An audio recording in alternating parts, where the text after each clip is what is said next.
హెట్రోకు భూముల లీజ్ రద్దు, ఆ ప్రాంతంలో చేపట్టిన నిర్మాణాలు తొలగించండి. ఇంకా ఏ సంస్థలకు గత సర్కారు లీజులు ఇచ్చింది, పూర్తి వివరాలు అందజేయండి. అధికారులకు సీఎం రేవంత్ రెడ్డి ఆదేశం. 5,000 కోట్ల భూమిని హెట్రో పార్థసారథి రెడ్డి ట్రస్టుకు కారు చౌకే ఇచ్చిన బీఆర్ఎస్ సర్కారు. హైకోర్టు రద్దు చేసిన రూల్స్ మార్చి ఎన్నికల ముందు అప్పయింత.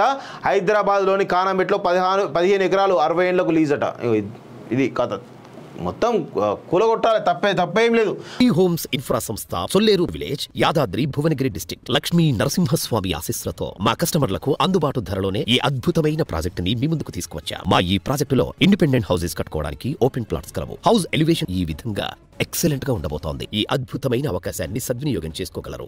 హెట్రో పార్థసారథి రెడ్డికి ట్రస్ట్ కు గత బీఆర్ఎస్ సర్కార్ కేటాయించిన 15 ఎకరాల భూముల లీజు రద్దు చేయాలని సీఎం రేవంత్ సూత్రప్రాయంగా నిర్ణయించారు.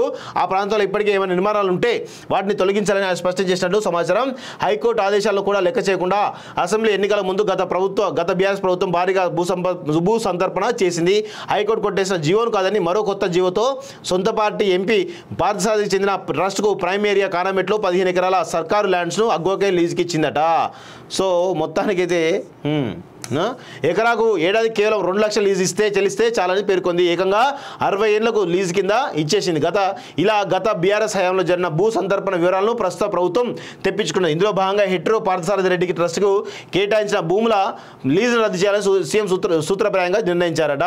సో ఇక్కడ విషయం ఏంటంటే, సరే పార్థసారథి రెడ్డి 4,000 కోట్ల రూపాయల భూమిని 30 లక్షల నెలకు సంవత్సరం 30 లక్షల రూపాయల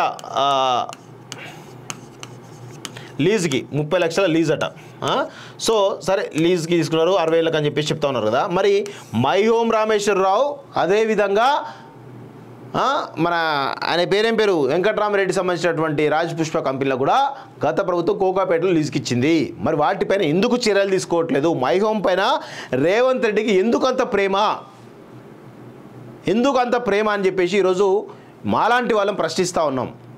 ఖచ్చితంగా మై హోమ్ మీద వెంకట్రామరెడ్డి మీద ఎందుకు చర్యలు తీసుకోవట్లేదో చెప్పాలి. నువ్వే చెప్పినావు గత ప్రభుత్వంలో 1000 కోట్ల అక్రమాలు జరిగాయని చెప్పినావు, ఎందుకు ఇప్పుడు వాటిపై చర్యలు తీసుకోవట్లేదని చెప్పేసి కూడా ఈరోజు నిలదీస్తూ ఉన్నాం.